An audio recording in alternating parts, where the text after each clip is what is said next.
नमस्कार दोस्तों, आज हम Maharashtra board Hindi medium class 10th के पहले चैप्टर गुरुत्वाकर्षण को पढ़ने वाले हैं।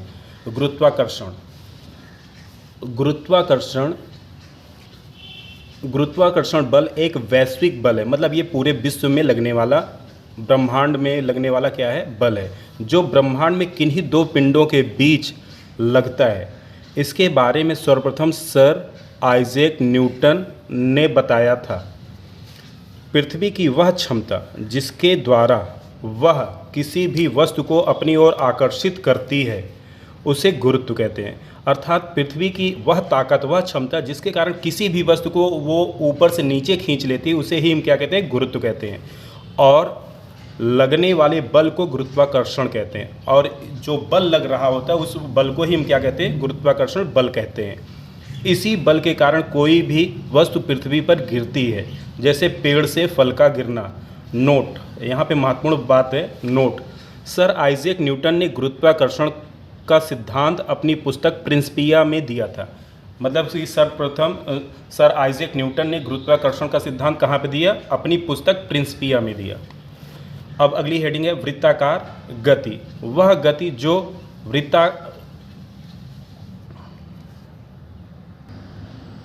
अगली हेडिंग है वृत्ताकार गति। वह गति जो किसी वृत्ताकार पथ के परितः होती है उसे वृत्ताकार गति कहते हैं। उदाहरण, घड़ी के सुइयों की गति, पंखे के पंखुड़ियों की गति आदि। अगली हेडिंग है अभिकेंद्री बल। वृत्ताकार कक्षा में घूमने वाले किसी पिंड पर वृत्त के केंद्र की दिशा में एक बल प्रयुक्त होता है जिसे अभिकेंद्रीय बल कहते हैं। मतलब वृत्ताकार कक्षा में घूमने वाले किसी पिंड पर वृत्त के केंद्र की दिशा में एक बल प्रयुक्त होता है जिसे हम अभिकेंद्रीय बल कहते हैं। जैसे मान लीजिए उदाहरण कि रस्सी में कोई पत्थर बांधा और उसको हम घुमाने लगे, घूमते घूमते वो घूमता रहेगा, तो उसका जो केंद्र होगा वो हमारा हाथ होगा। तो हाथ की तरफ जो बल लग रहा है उसे ही हम केंद्रीय बल कहेंगे। इसका सूत्र होता है F बराबर mv²/r।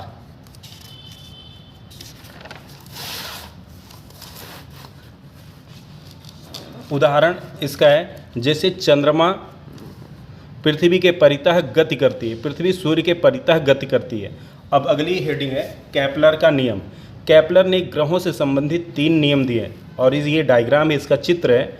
इनका पहला नियम है, केपलर का पहला नियम, ग्रह की कक्षा दीर्घ वृत्ताकार होती है। ग्रह की कक्षा कैसी होती है, यहाँ पे देखिए ये दीर्घ वृत्ताकार है, ये जो है दीर्घ वृत्ताकार है, दीर्घ वृत्ताकार है तथा सूर्य उस कक्षा के एक नाभि पर स्थित होता है। यहाँ पे सूर्य स्थित है, नाभि पर स्थित होता है और ग्रह उसके चारों ओर चक्कर लगाता है। यहाँ पे देखिए ये ग्रह चारों ओर ऐसे चक्कर लगाएगा। ठीक। अब अगला है केपलर का दूसरा नियम। ग्रह को सूर्य से जोड़ने वाली रेखा समान समय में समान क्षेत्रफल व्याप्त करती है। मतलब कि वो समान क्षेत्रफल समान समय में ही तय करती है। केपलर का तीसरा नियम, सूर्य की परिक्रमा करने वाले ग्रह के आवर्तकाल का वर्ग ग्रह की सूर्य से औसत दूरी के घन के समानुपाती होता है। अर्थात t² प्रोपोर्शनल टू r³, जहाँ पे अर्थात t² बराबर क्या है, स्थिरांक है। t²/r³ क्या हो जाएगा, स्थिरांक हो जाएगा, जो k के बराबर मान लिया जाएगा। अगली हेडिंग है आपकी न्यूटन का वैश्विक गुरुत्वाकर्षण का नियम। तो यहाँ पे 2 मान लीजिए पिंड है, एक का द्रव्यमान m1 है, दूसरे का द्रव्यमान m2 है। इसके ऊपर बल F और F लग रहा है, इनके बीच की दूरी d है। तो यही हम लिख रहे हैं यहाँ पे, माना 2 पिंड जिनके द्रव्यमान क्रमशः m1 और m2 हैं, उनके बीच की दूरी d है, तो उनके बीच लगने वाला गुरुत्वाकर्षण बल पहला क्या, उनके द्रव्यमानों के गुणनफल के समानुपाती होगा। मतलब ये जो द्रव्यमान m1 है और m2 है, इन दोनों का मल्टीप्लाई कर दें, गुणनफल कर दें, तो जो बल आएगा उसका ये क्या हो जाएगा, समानुपाती, मतलब प्रोपोर्शनल हो जाएगा। तो यहाँ से यह proportional to m1 into m2, समीकरण 1 हो गया। तथा क्या बोल रहा है, तथा दूरी के वर्ग के व्युत्क्रमानुपाती। व्युत्क्रमानुपाती मतलब 1/r²। तो यहाँ पे F प्रोपोर्शनल टू 1/r², ये समीकरण 2 हो गया। अब समीकरण 1 और 2 को आप मिला दोगे तो ये क्या हो जाएगा, F proportional to m1 m2/r²। तो यह बराबर क्या हो गया, G m1 m2/r²। या इनके बीच की दूरी r है या d, दोनों हम मान सकते हैं। अब यहाँ आप देखिए क्या, जहाँ g सार्वत्रिक वैश्विक गुरुत्वाकर्षण स्थिरांक है और g का मान 6.67 × 10⁻⁻11 न्यूटन मीटर स्क्वायर पर किलोग्राम का वर्ग होता है। अब अगली हेडिंग है एक समान वृत्ताकार गति, या इसी को अभिकेंद्री बल का परिणाम कहेंगे। यदि कोई पिंड एक समान वृत्ताकार गति से गतिमान है तो हमने देखा है कि इस प्रकार की गतिमान पिंड के केंद्र की ओर एक बल लगता है, एक निर्देशित अपकेंद्री बल प्रयुक्त होता है। इस पिंड का द्रव्यमान m द्वारा कक्षा की त्रिज्या r द्वारा और उसका वर्ग उसके वेग v द्वारा दर्शाया जाए तो इस बल का परिणामी क्या हो जाएगा, mv²/r होगा। यह बराबर mv²/r ग्रह द्वारा एक परिक्रमा में तय की गई दूरी है। वृत्त की परिधि 2πr, सूर्य से दूरी ये है। तो यहाँ पे सूत्र देखिए, वेग बराबर दूरी बटा समय, ये सूत्र है। तो दूरी क्या हो जाएगी, परिधि के बराबर होगी, तो वेग v बराबर परिधि बटा समय। तो परिधि का सूत्र होता है 2πr, इसलिए v बराबर 2πr/t। तो यह बराबर mv²/r, यह बराबर m/r 2πr/t का होल स्क्वायर। ये हो गया आपका यह बल का मान। अब आगे देखिए यहाँ पे यह बराबर m/r। अब यहाँ से जब वर्ग करेंगे तो ये हो जाएगा 2 का स्क्वायर 4 पाई r स्क्वायर, r का square r square upon t square. तो यह बराबर हो गया 4 m pi square r upon T square. तो यह बराबर हो गया 4 m pi square upon r square into r³ upon T square. तो r स्क्वायर से हमने ऊपर नीचे क्या कर दिया, गुणा कर दिया है। तो इसके द्वारा हमको क्या मिल जा रहा है यहाँ पे, यह बराबर 4 m pi square upon r square, ये क्या है जिसको हम क्या बोलते हैं, ये k क्या है, केपलर के थर्ड नियम से आया। तो यहाँ पे यह समानुपात है 1/r स्क्वायर। ये हमारा क्या हो गया, फिर ये केपलर का तीसरा नियम सिद्ध हो गया। अब हल किए गए उदाहरण है, यहाँ पे एक दो उदाहरण है। जैसे मान लीजिए एक पिंड है, इसका द्रव्यमान m1 है, दूसरा पिंड है, उसका द्रव्यमान m2 है, इनके बीच की दूरी 1 है। तो द्रव्यमान m1 का मान 75 kg, द्रव्यमान m2 का 80 kg, g का मान 6.67 × 10⁻11 न्यूटन मीटर स्क्वायर पर किलोग्राम का स्क्वायर है। तो इसमें आप गुरुत्वीय बल का सूत्र F बराबर g m1 m2 upon r square formula लगा दिया। F का मान, g का मान 6.67 × 10⁻11, m1 का मान 75, m2 का मान 80 और r का मान 1 स्क्वायर। तो F बराबर 6.67 × 10⁻11 गुणे 75 गुणे 80 कर दिया। अब इन दोनों को जब आपस में गुणा कर दिया, 6.67 × 75 × 80 × 10⁻11, तो इनका जब गुणा करेंगे यह बराबर आ जाएगा आपका 40020 मल्टीप्लाई 10⁻11। और यहाँ से जब पॉइंट को हम इधर शिफ्ट करेंगे, ये हो जाएगा हमारे पास 4.002 इंटू 10⁻7 या 4.002 इंटू 10⁻7 न्यूटन। ये हमारा आंसर हो जाएगा। अब अगला है, नोट करके इम्पॉर्टेंट पॉइंट है, चंद्रमा के गुरुत्वीय बल या त्वरण के कारण ही ज्वार और भाटा आता है। जो चंद्रमा मतलब कि ज्वार और भाटा आता है वो चंद्रमा के गुरुत्वीय बल के कारण ही आता है। समुद्र में आने वाली लहरों को ज्वार और जाने वाली लहरों को हम क्या कहते हैं, भाटा कहते हैं। पृथ्वी का गुरुत्वीय बल, पृथ्वी उसके समीप के सभी पिंडों को अपनी ओर आकर्षित करती है। पृथ्वी क्या करती है, उसके समीप के सभी पिंडों को अपनी ओर आकर्षित करती है। पृथ्वी का द्रव्यमान केंद्र उसका केंद्र बिंदु होता है। मतलब जो पृथ्वी का द्रव्यमान का मेन केंद्र होता है वो क्या होता है, उसका केंद्र बिंदु ही होता है। इसलिए किसी भी पिंड पर पृथ्वी का गुरुत्वीय बल पृथ्वी के केंद्र की दिशा में होता है। अतः इस बल के कारण ही वस्तु क्षैतिज के लंब दिशा में नीचे गिरती है। इसी कारण कोई वस्तु एकदम ऊपर से नीचे की ओर गिरती है, दाएं बाएं की तरफ नहीं जाती है। लंबवत दिशा में गिरती है। उदाहरण, जब हम पृथ्वी से कोई पत्थर ऊपर की ओर फेंकते हैं तो उसका वेग शून्य हो जाने पर जमीन की ओर ही गिरता है। पृथ्वी का गुरुत्वीय त्वरण। पृथ्वी अपने आसपास के सभी पिंडों पर बल प्रयुक्त करती है। न्यूटन के दूसरे नियम के अनुसार किसी पिंड पर प्रयुक्त बल के कारण ही उस पिंड में त्वरण उत्पन्न होता है।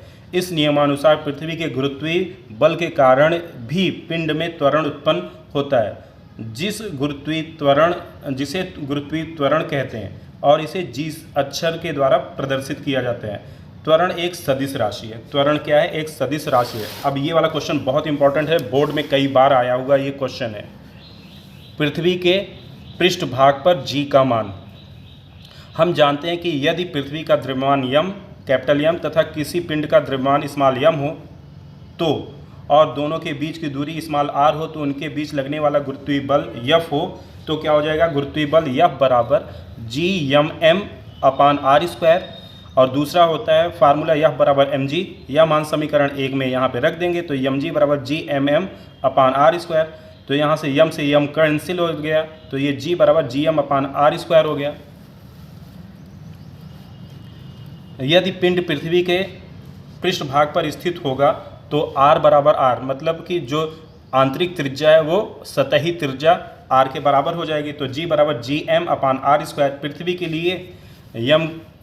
के लिए क्या होता है? पृथ्वी का द्रव्यमान होता है यम बराबर 6 × 10⁻24 किलोग्राम होता है। आर होता है 6.4 × 10⁻6 मीटर होता है और जी 6.67 × 10⁻11 न्यूटन मीटर पर स्क्वायर किलोग्राम होता है। जी बराबर G M upon are square होता है। तो अब यहाँ से हम सारे मान को इसमें रख देंगे तो ये हो गया जी इक्वल टू 6.67 × 10⁻11 × 6 × 10⁻24 बटे 6.64 × 10⁻6 × 6.4 × 10⁻6।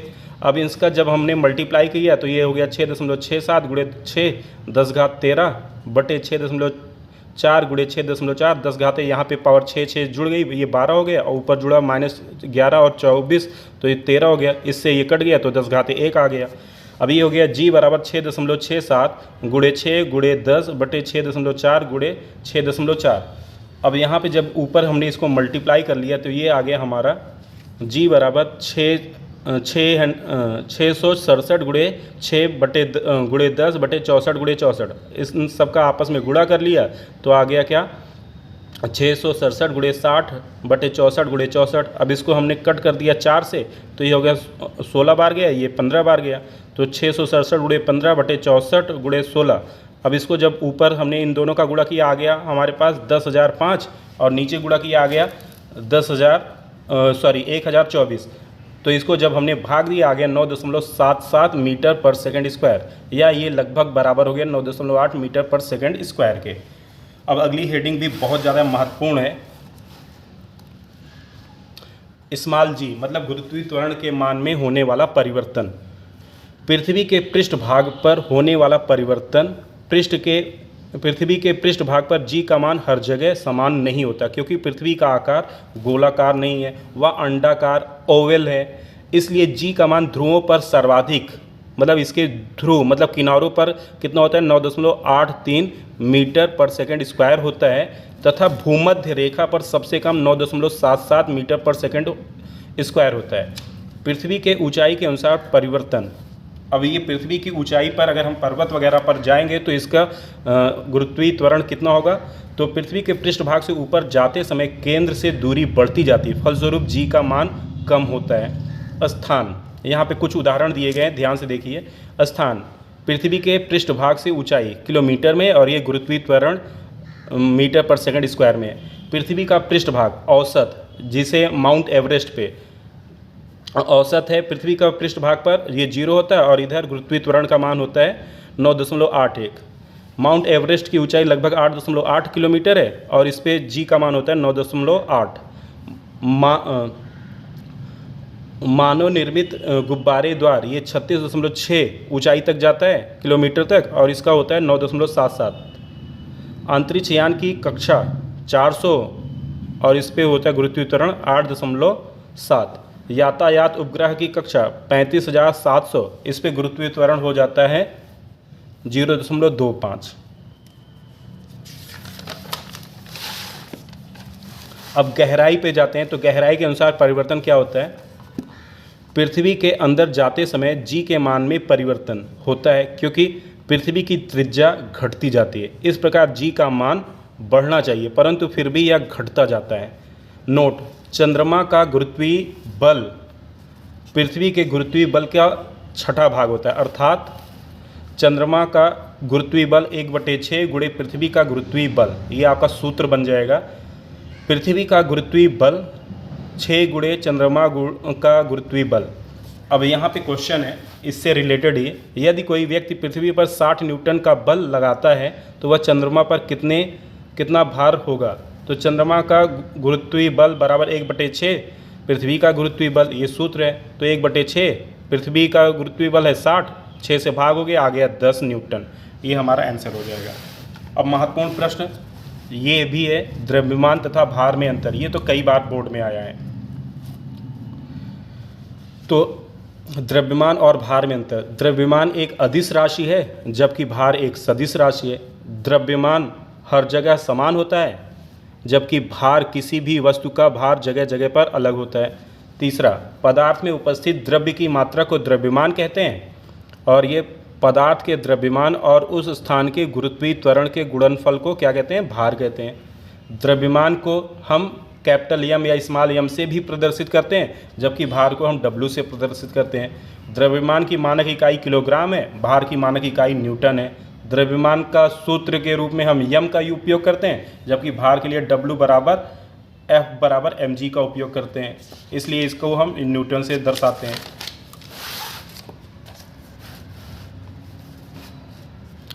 अब अगली हेडिंग है मुक्त पतन। मुक्त पतन या फ्री फॉल, इसमें एक टर्म आएगा निर्वात। तो सबसे पहले हम जान लेते हैं निर्वात किसे कहते हैं। निर्वात मतलब अर्थात जहाँ हवा नहीं होता उसे निर्वात कहते हैं। निर मतलब नहीं है, वात मतलब हवा, मतलब ऐसी जगह जहाँ पे हवा नहीं है उसे हम निर्वात कहते हैं, जो कि संभव नहीं है, उसको हमको क्रिएट करना पड़ता है।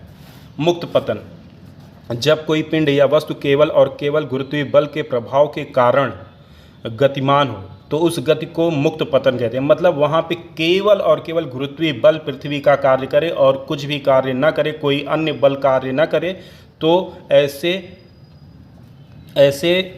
पतन या गति को ही हम क्या कहते हैं? मुक्त पतन कहते हैं। मुक्त पतन में प्रारंभिक वेग शून्य होता है और यह समयानुसार गुरुत्वीय त्वरण के कारण बढ़ता जाता है। मुक्त पतन केवल निर्वात में संभव है। न्यूटन के गति संबंधी नियम। अब यहाँ पे 2-3 टर्म यूज होंगे, जहाँ पे u स्मॉल u प्रारंभिक वेग है, v अंतिम वेग है। तो अब यहाँ पे देखिए v बराबर u प्लस at, तो यहाँ पे मुक्त पतन के लिए u का मान 0 हो जाएगा, a बराबर g हो जाएगा। तो v बराबर 0 प्लस gt, v बराबर gt। तो यस बराबर ut plus half at square, u बराबर 0 और g बराबर a रख देंगे। तो यहाँ से हमको मिल गया, क्या गया? यस बराबर 0 multiply T plus half G T square. तो यस बराबर 0 plus half G T square, yes बराबर हाफ जी टी स्क्वायर। ये भी सूत्र है मुक्त पतन के लिए। तीसरा है वी स्क्वायर बराबर यू स्क्वायर प्लस 2as। यहाँ पे u बराबर 0 और a बराबर g रख देंगे। तो वी स्क्वायर बराबर 0 square plus 2gs, we square बराबर 2gs या v बराबर √2gs हो जाएगा। अब इससे प्रश्न बन रहा है, क्या होगा यदि एक भारी पत्थर और क्या होगा यदि एक भारी पत्थर और एक पंख को एक ही ऊंचाई से एक ही समय अवधि में छोड़ा जाए? तो इसमें 2 स्थितियां उत्पन्न होंगी। पहली, यदि 2 पदार्थ हवा वाले स्थान से ऊंचाई पर छोड़ा जाए, समान ऊंचाई से छोड़ा जाए, तो पत्थर पर वातावरण के हवा का कम प्रभाव होने के कारण वह शीघ्र नीचे गिरेगा, और पंख पर वातावरण के हवा का दाब, घर्षण बल आदि के कारण इधर उधर तैरते हुए हवा में नीचे नीचे गिरेगा। तो इससे यह सिद्ध होता है कि पत्थर पहले गिरेगा पंख की तुलना में। ये कब होगा? जब ये निर्वात में नहीं, वातावरण में सामान्य रूप से छोड़ा जाएगा। लेकिन दूसरी स्थिति में क्या हो जाएगा यहाँ पे, जो कि महत्वपूर्ण है, यदि दोनों पदार्थ निर्वात वाले स्थान से छोड़े जाएं तो वह एक ही समय अवधि पर गिरेगा, क्योंकि उस स्थिति में हवा का दाब न होने के कारण वह पंख पर प्रभाव नहीं पड़ेगा। अगली हेडिंग है स्थितिज ऊर्जा किसे कहते हैं। तो किसी वस्तु या पिंड में उसकी स्थिति या अवस्था के कारण जो ऊर्जा संग्रहित होती है उसे स्थितिज ऊर्जा कहते हैं। इसे पोटेंशियल एनर्जी पीई से प्रदर्शित करते हैं। पीई बराबर -GMM/R+H। यह दूसरा फार्मूला है। पीई बराबर mgh।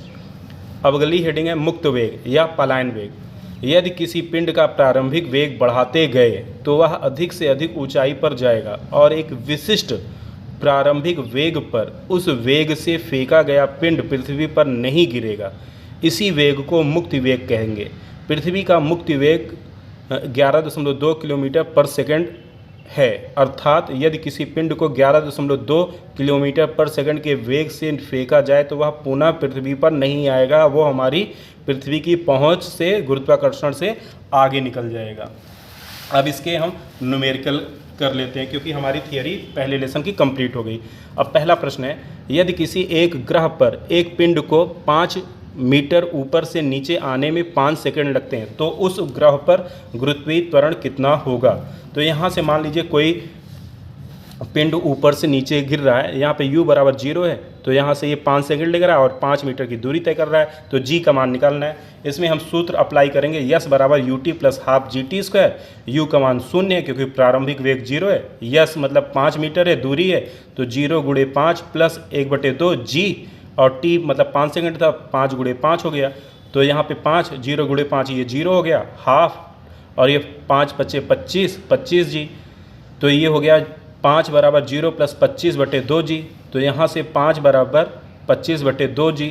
अब 2 का तिरछा गुणा हो गया, 5 दूनी 10 हो जाएगा, 10 बराबर 25 g, तो g बराबर 10/25 भाग दे दिया, तो g बराबर आ गया 0.4 मीटर पर सेकंड स्क्वायर। ये आपका पहला सवाल हो गया। अब दूसरे सवाल पे आते हैं। मान लीजिए दूसरा प्रश्न है, ग्रह क की त्रिज्या की आधी है, का द्रव्यमान यम तथा यदि ख ग्रह पर g का मान आधा है तो ख ग्रह का द्रव्यमान कितना होगा। तो यहाँ पे मान लीजिए 2 पिंड है क और ख, इसका द्रव्यमान m1 मान लिया, इसका m2, इसकी त्रिज्या पहले वाली की आधी है तो इसलिए r/2 हो गया, और इसका जो गुरुत्वीय त्वरण है वो मान लिया g है तो g1 बराबर g, तो इस इधर वाले का क्या हो जाएगा g2 बराबर g/2। अब दोनों तरफ हम गुरुत्वीय बल का फार्मूला लगाएंगे। यहाँ पे g1 बराबर g m1/r1², तो g बराबर g m1 अपान, यहाँ पे r1 की वैल्यू क्या आई थी हमारे पास r/2, तो यहाँ पे r/2 रख दिया, तो ये हो गया g स्मॉल g बराबर g m1/r2, यहाँ पे r²/4 क्योंकि r का स्क्वायर हो जाएगा, ये r² हो जाएगा, और ये 2 का स्क्वायर 4, ये 4 पलट के ऊपर चला जाएगा, तो ये हो गया हमारे पास g बराबर 4gm/r²। तो ये r² का तिरछा गुणा कर दो, ये g r² है, r2 नहीं है, r², g r² बराबर 4gm1, समीकरण 1 हो गया। सेम टू सेम हम इधर करेंगे ऐसे, तो यहाँ पे हम लगा देंगे फार्मूला g2 बराबर gm2/r2²।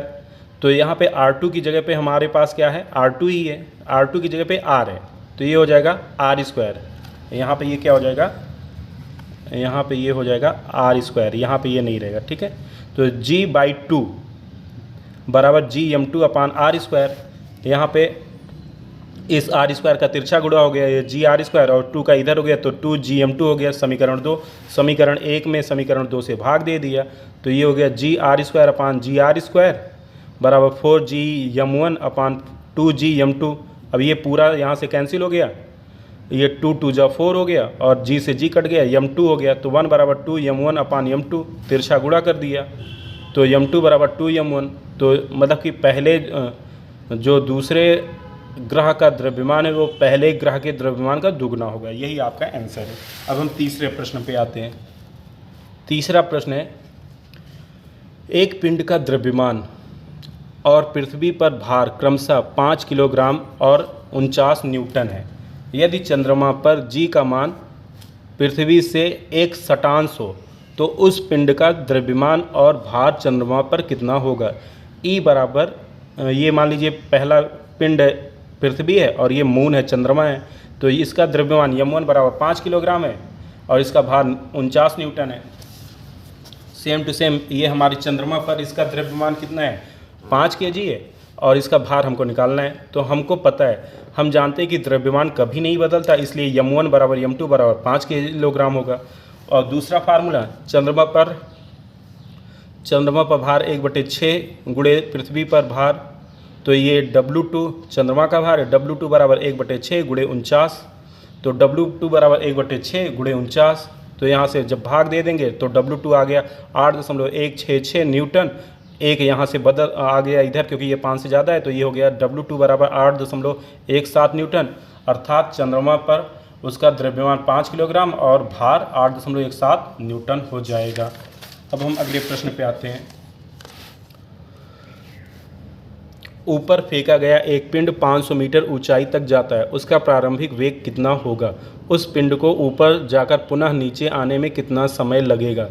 तो यहाँ पे मान लीजिए ये कोई पिंड है, नीचे से ऊपर फेंका जा रहा है, नीचे से ऊपर फेंका जा रहा है, फिर ऊपर से वो अपने आप गिरेगा तो नीचे भी आएगा। तो आने जाने में जो ऊंचाई है वो 500 मीटर है और जाने में लगा समय t1, आने में लगा समय t2 है। तो इसको हम सबसे पहले हल करेंगे, सॉल्व करेंगे। v स्क्वायर बराबर u स्क्वायर प्लस 2gs से, क्योंकि अंतिम वेग शून्य था, तो 0 स्क्वायर बराबर u square plus 2 multiply g का मान -10, क्योंकि ये हम नीचे से ऊपर की ओर फेंक रहे हैं, तो ये -10 हो गया। गुणे यस मतलब दूरी 500 है, तो 10 गुणे 500 गुणे, तो इनका गुणा करेंगे, ये 10,000 हो गया। तो -10,000 इस साइड आया तो 10,000 बराबर u स्क्वायर, तो u बराबर √10,000, u बराबर आ गया 100 मीटर पर सेकेंड। अब हमको समय निकालना है, तो समय के लिए हम क्या करेंगे, सबसे पहले v बराबर u प्लस जी t1 करेंगे। अंतिम वेग शून्य है, u का मान हमने अभी 100 निकाला, प्लस g का मान -10, t1 हमको निकालना है। तो ये हो गया 0 बराबर 100 -10 t1, साइड चेंज कर दिया, 10 t1 बराबर 100, t1 बराबर 100/10, तो t1 बराबर 10 सेकेंड हो गया।